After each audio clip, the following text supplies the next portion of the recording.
बाळा, जिजाबाई लई नाटकी करणारी बाई आहे. ती कोणाला बी त्रास देण्यासाठी कुठली बी मर्यादा ओलांडू शकते. माहित नाही आता काय करत असेल. बाबा, तुम्ही अजिबात काळजी नका करू. आता भीम, आनंद, रमा, लक्ष्मी समधी सोबत आहेत. ते समध सांभाळतील.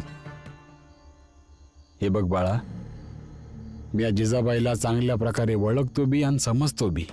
जर ती हट्टाला पिटली तर जे तिच्या मनात आहे तेच करेल. तुम्ही फक्त सांगा मला. आई उठा, तुम्ही काय करताय समजा, उठा. नाही उठणार. मग मला तू लाथ मारून बाजूला केलंस तरी बी. अरे इथं तर कोणी बाहेरचं बी नाहीये. मार की लाथ. दोघी सुना हात पकडून आत घेऊन येऊ शकतात, तर लाथ बी तर मारूच शकतात ना. का हे सगळं करताय तुम्ही? तुम्ही हे जाणून बुजून पुन्हा ह्यासाठी करता ना की रमा आणि लक्ष्मी वहिनी अपराधामध्ये जाव्यात आणि प्रत्येक वेळेला तुम्हीच बरोबर सिद्ध व्हाव्यात. हे सर्व तमाशे करणं कधी बंद करणार तुम्ही? आता काय करू मी मालक? मोलकरीण बनली, मालकिनीच्या पायाखाली आले, तरी बी मी तमाशा करताय. तर तुम्हीच सगळे सांगा की मी काय करू? आई काय बोलत आहेसा तुम्ही? तुम्ही आधी तिथनं उठा बरं. आधी तुम्ही लोक मला सांगा, मी जेवायला काय बनवू? मी निघून जाईल स्वयंपाक घरात.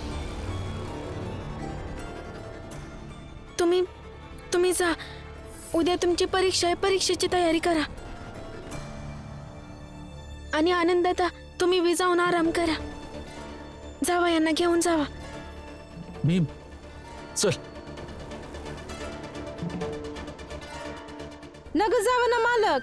मालक मला सांगा की मी काय बनवू? आई तुम्ही उठा ना, मी शेवटचं सांगते. मी उठणार तर नाही. तुम्ही आधी मला सांगा की जेवायला मी काय बनवू, मग मी उठेन.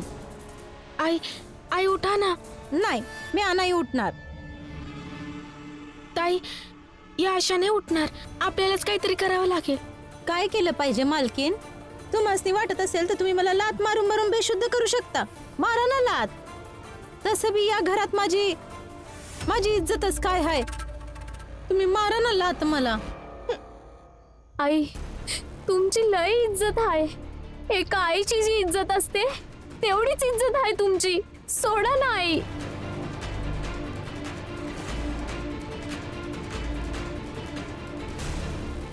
रमा तू आतमध्ये जा आणि जेवण बनव. मी आई सोबत बसते. नाही मालकीन, तुम्ही हे काय करताय? मी असताना लहान मालकीन जेवण बनवणार नाही. नाही असं नका करू. सोडा की मला. मोठ्या मालकीन काय करताय? लहान मालकीन आत गेले असं नाही चांगलं वाटत मला. जाऊ द्या की. सोडा मला. असं नका करू.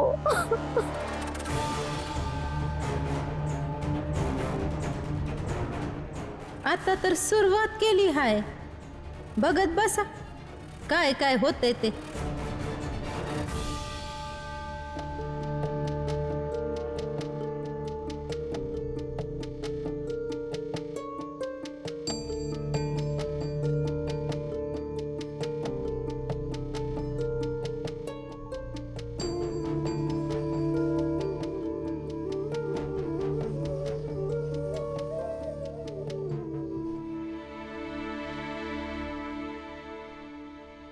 भीम, ही उद्याची तुझी परीक्षा आहे, त्याच्यानंतर काय होणार? त्यानंतर दादा त्याची शेवटची परीक्षा होणार काही दिवसातच. जर मी ती परीक्षा पास झालो तर ग्रॅज्युएट होईन. काय होणार? ग्रॅज्युएट होईन.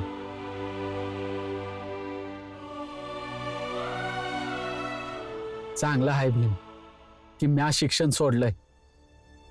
आता बघ ना, ज्याचं बरोबर नाव घेता येत नाही त्यापर्यंतचं शिक्षण कसं घेता येणार? बरं ते सोड. हे जे तू सांगत होतास, जर ते शिक्षण शिकलास तर शिक्षण संपणार? नाही दादा, शिक्षण कसं संपेल? मी त्यानंतर देखील शिकत राहीन. तर मग नोकरी का करणार? नोकरी करणार ना. जसा मी ग्रॅज्युएट होईन तशी नोकरी करेन आणि मग नोकरी करता करता शिक्षण घेत राहीन. भीम, नोकरी मिळाली तर मग शिक्षण का सुरू ठेवायचं? म्हणजे लोक का शिक्षण घेतात? नोकरीसाठीच ना? नाही, हे बघा, नोकरीसाठी योग्य बनणं एक वेगळी गोष्ट आहे, परंतु शिक्षित बनणं हे ह्या गोष्टीच्या बरोबर देखील आहे आणि ह्या गोष्टीच्या खूप पुढची गोष्ट सुद्धा आहे. समजलं नाही मला. मी समजावतो. हे बघ मालू, आपण जन्म घेतो, आपण जेवण जेवतो, आपली उंची वाढते, परंतु एका वेळेपर्यंत आपली उंची वाढणं बंद होतं, परंतु त्यानंतर देखील आपण जेवतो. का? जगण्यासाठी. जगण्यासाठी. कारण जीवन जगण्यासाठी जेवण करणं गरजेचं आहे ह्यासाठी.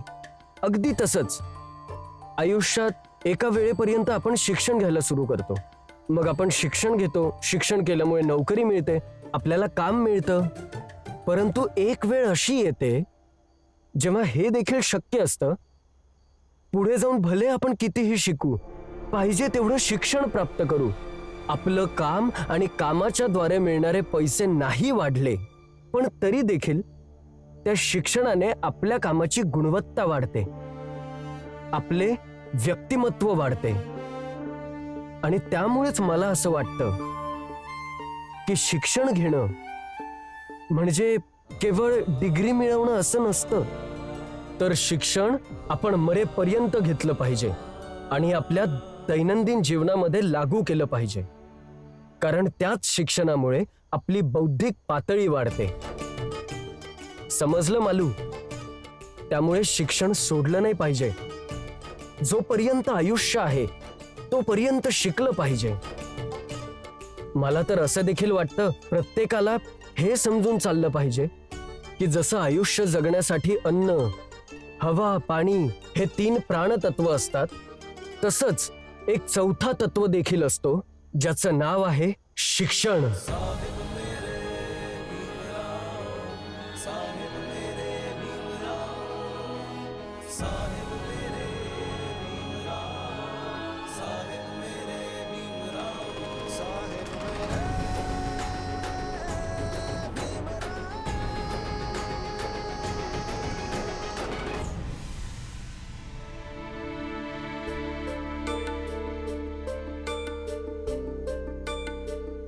बाबा, बाबा, हा, काय झालं? नाही, काय बी नाही. कसं काय नाही बाबा? तुम्ही लय काळजीत वाटत आहात. बाबा, मी बोललो ना, आता घरात समद बरं आहे. तुम्ही अजिबात काळजी करू नका. आत्याला सोडून समधी सोबत आहेत. ते तर आत्याला शोभा काकीला सोडायचं नाही आहे. तरी बी मी त्यांना समजून आलो आहे की ते घर त्यांचं बी आहे. जेव्हा वाटल तेव्हा ते त्यांच्या घरात येऊ शकतात. आणि तसं बी आपण सगळे सोबत आहोत तर सगळंच एक होऊन जाईल. माहित आहे, समद ठीक होणार आहे. मी ह्यो विचार करतोय, आज माझ्या आयुष्यात पहिल्यांदा असं होतंय का भीमची परीक्षा होतीये आणि त्याला मी बघू शकत नाहीये की ते अभ्यास करतोय की नाही करतोय. अभ्यासच करत असेल बाबा. भीम हाय त्यो शिक्षणासंग धोका नाही करणार.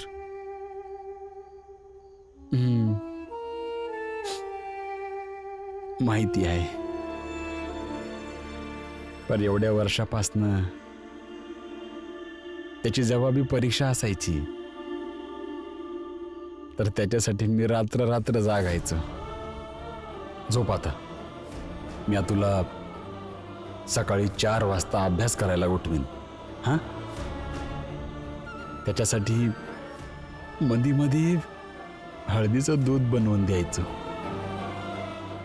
जेणेकरून त्याला अभ्यास करताना झोप येऊ नये. भीमला जेव्हा मी अभ्यास करताना बघतो ना तर एक लय सुख मिळतंय, एक आनंद मिळतो. पण आज त्याला मी अभ्यास करताना नाही बघू शकत. बस ह्याच गोष्टीची जरा चिंता आहे. बाकी समद ठीक आहे.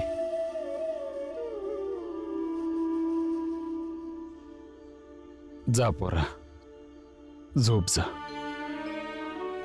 रात लई झालेली आहे. मी अभी थोडा वेळात येतो झोपायला. जा.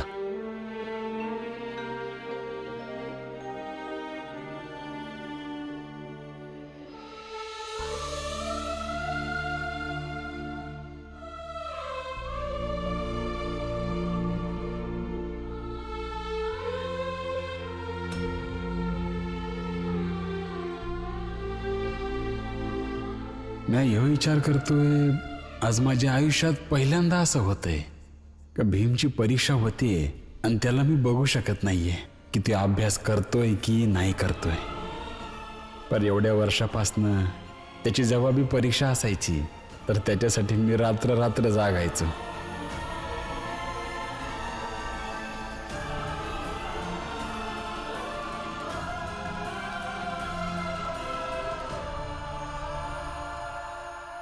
काय झालं?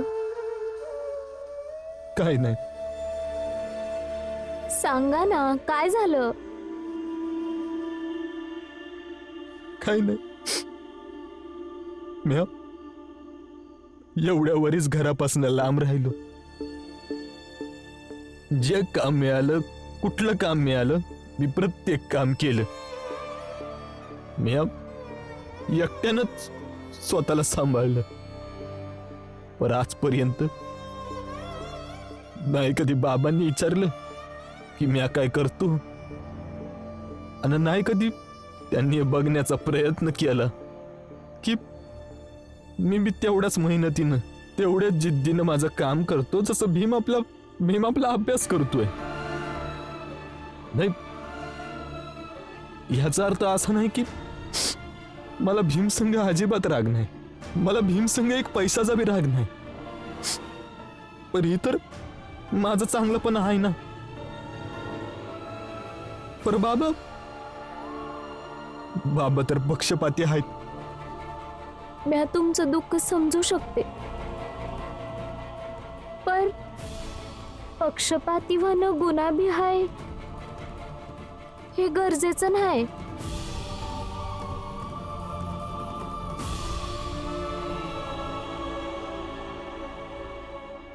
सोडा की मालकीन माझा हात. तुम्ही ऐकत काय नाहीये. सोडा सोडा माझा हात. आई. सोडा म्हणते. जेवण झालं आहे, तुम्ही जेवून घ्या. आणि जर तुम्ही जेवला नाहीत ना तर मी अभि खाणार नाही. नाही रमा, आईनं जेवण बनवून देणं आपलं कर्तव्य होतं, जे आपण निभावलं. जेवायचं की नाही हे आईवर आहे. तू चल. पण ताई, चल तू. ताई,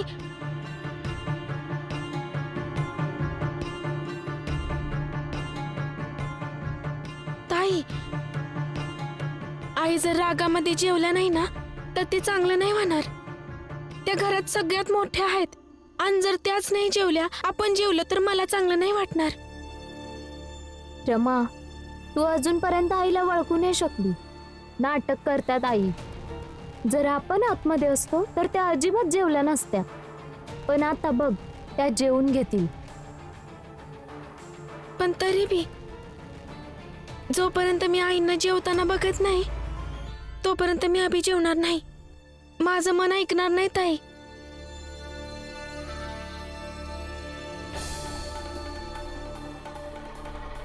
चल बघ.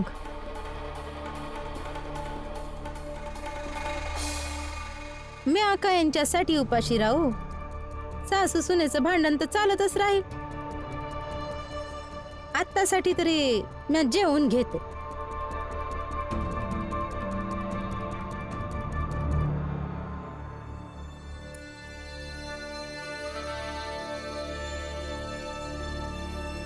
आई, आम्ही तुम्हाला विरोधी नाही मानत. आम्ही तुमच्यावर खूप प्रेम करतो. फक्त तुम्हाला समजवू शकत नाही की तुम्ही आमच्यासाठी किती महत्वाचे आहात.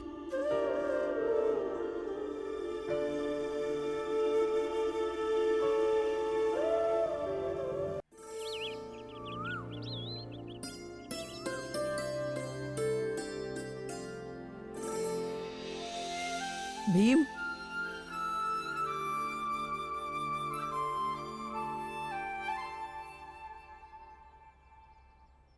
आज तुझी परीक्षा आहे ना?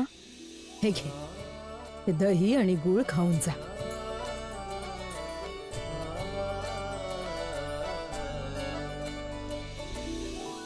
यशस्वी हो. अरे दही तर असं चारत आहेस जसं काय परीक्षेमध्ये 100 पैकी 100 गुण मिळणार आहेत. नितेश काका, दही आणि गोळ यासाठी नाही दिलं जात की 100 पैकी 100 येतील. ती शुभेच्छा द्यायची एक पद्धत आहे जी तुम्ही नाही समजणार. भीम, तुला शुभेच्छा. तू जा, आम्ही सोबत आहोत. धन्यवाद मालू. येतो आत्या.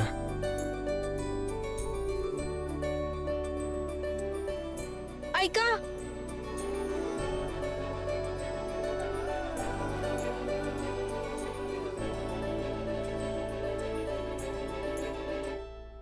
हा घ्या पेन. एक वेगळा ठेवून द्या, हा कामी येईल.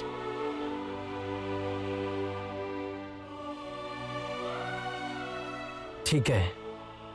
मग एक काम कर, तू स्वतः माझ्या खिशाला लाव.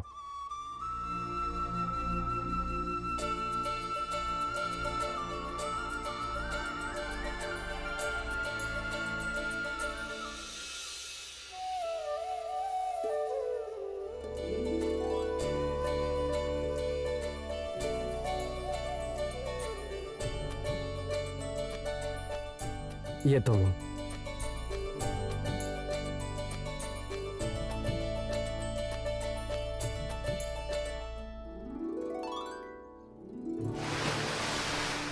ही दगड पण टाका.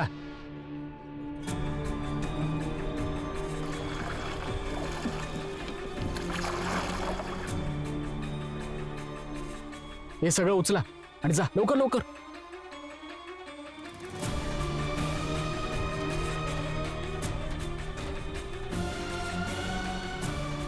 हे तू काय करायचा प्रयत्न करत आहेस? फक्त हे समजून जा की भीमरावच्या मार्गामध्ये राहू केतू पसरवत आहे.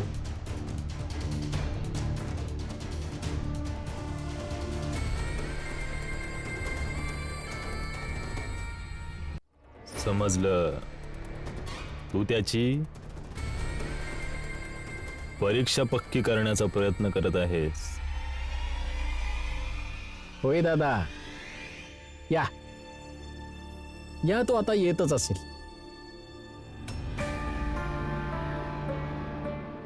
आज पहिल्यांदा असं होत आहे की मी परीक्षा द्यायला चाललोय आणि बाबांचा आशीर्वाद नाही घेऊ शकलो. माहित नाही बाबा कुठे आहेत.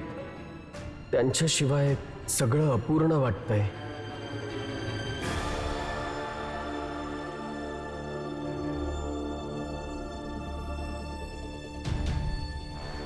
ये भीमराव, कॉलेजला जाणारा रस्ता देखील तुझी परीक्षेला जाण्याची वाट बघत आहे.